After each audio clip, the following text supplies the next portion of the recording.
السلام عليكم ورحمة الله وبركاته أعزائي المشاهدين، أهلا وسهلا بكم في فيديو جديد وحلقة جديدة من قناة محمد الحمراوي لصيانة وإصلاح جميع الغسالات الأوتوماتيك وفوق أوتوماتيك. النهاردة إن شاء الله بإذن الله هنتعلم حاجة جديدة في الغسالة التوشيبا الفوق أوتوماتيك اللي قدام حضراتكم دي. مشكلتنا النهاردة إن شاء الله في الغسالة دي يا جماعة إن الغسالة لما بنديها برنامج عصر المريشة أو المروحة هي اللي بتلف معانا بدل الحلة زي ما حضراتكم هتشوفوا كده بالظبط. ولكن في البداية يا ريت حضراتكم لو أول مرة تتابعوني يا ريت تتفاعلوا مع القناة وتدعمونا بلايك وشير علشان يصل لحضراتكم كل الفيديوهات القادمة إن شاء الله بإذن الله. زي ما حضراتكم شايفين كده بالظبط. طبعا أنا مدي الغسالة برنامج عصر، زي ما حضراتكم شايفين إن الريشة هي اللي بتلف بدل الحلة. فالعطل ده يا جماعة ما بيكون في الكارتة أو ممكن يكون في الجيربوكس أو ممكن يكون في موتور الشداد.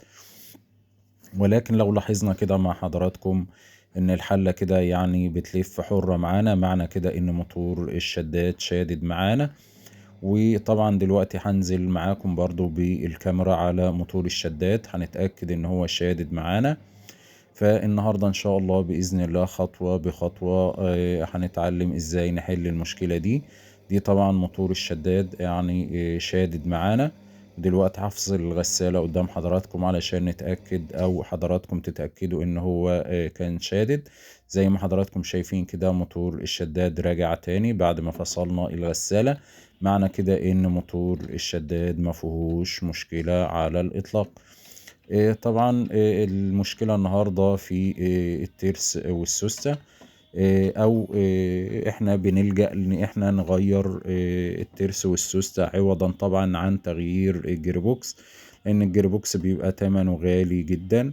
فاحنا طبعا بنغير الترس والسوستة علشان العطل يعني يزول معانا ونتفادى تغيير الجيربوكس.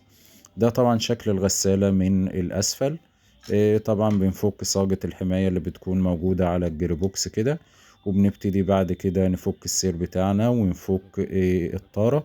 زي ما حضراتكم شايفين كده بنثبت مفك بنعديه من الطارة وبيبقى فيه خرم كده في الجيربوكس. بنحط المفك كده وبنفك بيبقى 13 الصامولة اللي مثبتة الطارة بتاعة الجيربوكس زي ما حضراتكم شايفين كده بالظبط. الموضوع سهل وبسيط جدا للي ما غيرش الترس والسوست قبل كده، واخواتنا الفنيين المبتدئين اللي عايزين ياكلوا عيش طبعا يتفرجوا على الفيديو ده وان شاء الله باذن الله هيستفيدوا معلومات مفيدة جدا جدا. طبعا تحت الصامولة بيبقى فيه رونديلا كده وتحت الرونديلا بيبقى فيه وردة علشان التثبيت الطارة يبقى محكم. وده طبعا شكل الترس بتاعنا والسوستة بيبقوا راكبين ازاي في الجيربوكس. بيخرجوا معانا بكل أريحية وبكل سهولة بمجرد ما نشدهم للخارج. دو طبعا الترس ودي السوستة. ده شكل الترس والسوستة بعد ما خرجناهم. طبعا انا سايب رقم تليفوني على القناة علشان اللي عايز يستفسر عن اي معلومة او عن اي عطل.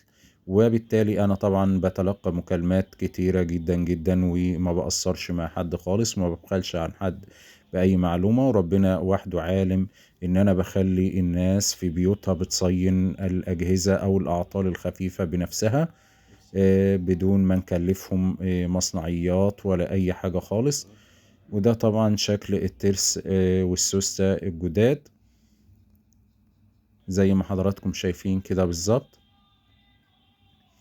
بيركب معانا برضو الترس والسوستة يعني بطريقة سهلة وبسيطة جدا. طبعا انا كنت نزلت لحضراتكم قبل كده طريقة تغيير الترس والسوستة بس كان في غسالة توشيبا 8 كيلو. طبعا ما بيختلفش التمانية عن العشرة في تغيير الجيربوكس خالص. لان هما الاتنين واحد ونفس طريقة الفك ونفس طريقة التركيب زي ما حضراتكم شايفين كده. الجزء ده بيبقى في الخارج، وبيبقى فيه شطف كده في الترس، بيبقى في ناحية الداخل. ركب معانا الجيربوكس بكل سهولة، ما فيهوش أي مشكلة ولا أي حاجة يعني معضلة خالص. بننضف طبعا الشحم اللي بيبقى موجود على الطارة كده زي ما نضفنا اللي موجود على الجيربوكس. النظافة دي طبعا بتبقى مهمة جدا يا جماعة طبعا. يا ريت كل فني طبعا لما يفك الجهاز ويلاقي فيه أي أتربة أو أي حاجة عالقة كده ينضفها معاه. وبنركب الطارة طبعا زي ما حضراتكم شايفين كده بتركب معانا يعني بكل سلاسة. وطبعا بنحط طبعا الوردة بتاعتنا والرونديلا ونجمع تاني الطارة زي ما فكناها بالظبط. وادي الصامولة ال13 طبعا نربطها بمسمار 13 او بيبة 13 زي ما حضراتكم شايفين كده او حسب العدة المتوفرة معانا. وبنركب السير بتاعنا وطارة الحماية. طبعا يعني الفيديو ده مفيد جدا لإخواتنا الفنيين وخصوصا الفنيين المبتدئين. ولو أي حد يعني إيده ماشية في الصيانة عنده أو بيقتني الغسالة دي وعايز يصين غسالته بنفسه، الفيديو ده يعني مفيد جدا جدا ليه.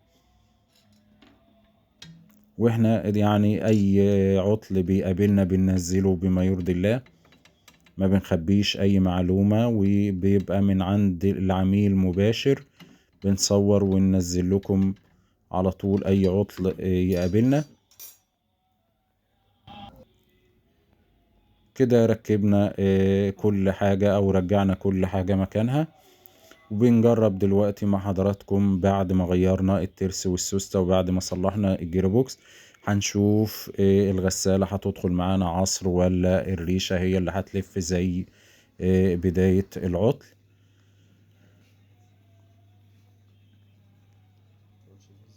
أنا مدي الغسالة كده طبعا برنامج عصر علشان نجرب مع حضراتكم.